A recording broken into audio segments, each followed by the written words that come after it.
If you're going through a stressful time, or you're feeling a lot of anxiety, or you're going through heartbreak, or any challenging situation in your life, it's very likely that you may have gone into fight or flight mode. Your cortisol levels have probably shot through the roof. And when that happens, often our feel-good chemicals or feel-good hormones can really plummet and take an absolute backseat, or sometimes completely seem to disappear. It's why we feel so much grief, we feel so much emotional pain and turmoil.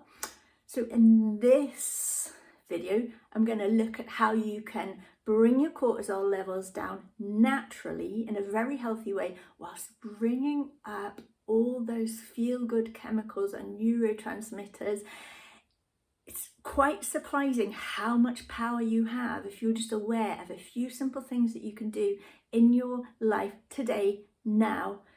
If that strikes a chord and that's you and that sounds like it'd help you, stay tuned, because we're going to quickly look at how we can increase all those feel-good chemicals today. But before we do, please give us a thumbs up, and also remember to subscribe to my channel. All right, let's go.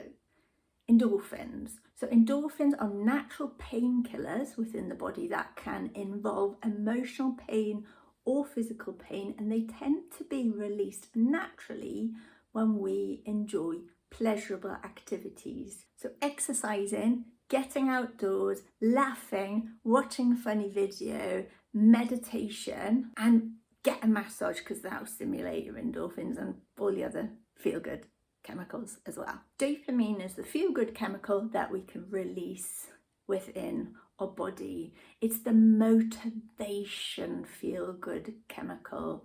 And basically, when we complete a task or do something that feels good, we get a rush of dopamine. So what we want to do is things that make us feel good to help bring our dopamine levels up again, and we'll get that sense of happiness and satisfaction. But what we want to be aware of is that we don't do dopamine releasing behaviours that are unhealthy. So an unhealthy dopamine releasing behaviour might be social media addiction, binge eating, binge TV watching, or even drug or alcohol misuse. So we definitely don't want to do them, because that kind of messes our system up in general. But what we do want to do is completing a task. So just do anything that's healthy, anything that's good, because when you complete a task, you naturally release dopamine. Get plenty of sleep, exercise again, and also listening to music.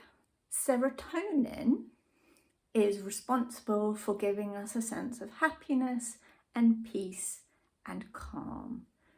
Serotonin is also the precursor to melatonin, which is often out of whack when we experience anxiety.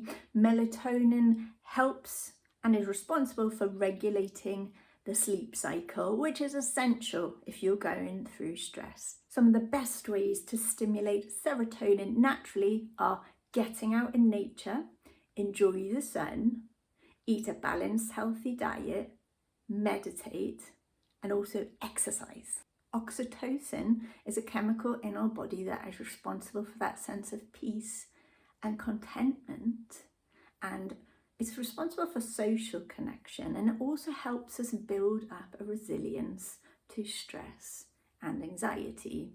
So one thing I want to mention here is the importance of being careful if we're connecting with people or loved ones who are emotionally unavailable, because if we connect with people who are unavailable emotionally, that can kind of break the positive feedback loop, and we depend on a positive feedback loop of connection when it comes to producing oxytocin. So someone might be walled off through no fault of their own, so they're not really giving love and sharing and connecting, they're a little bit unavailable emotionally.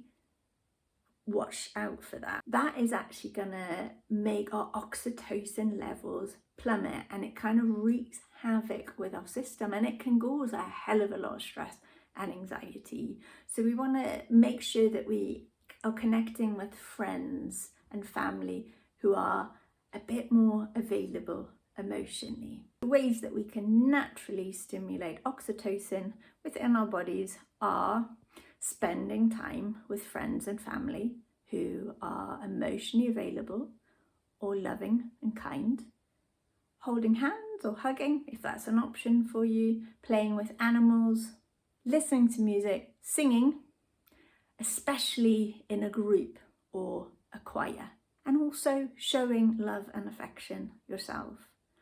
That all helps to stimulate oxytocin in your body. So there are a few helpful tips for you that you can do now, today, and you have absolutely got the power to do that, and it's an absolute game changer. I hope that you'll find something that I've shared helpful. Go visit the article that I've written just for a little bit more detail and in depth on that. Please remember to give this a thumbs up if it strikes a chord, share it, or subscribe to my YouTube channel. Thank you so much for tuning in, and I look forward to seeing you soon. Bye for now.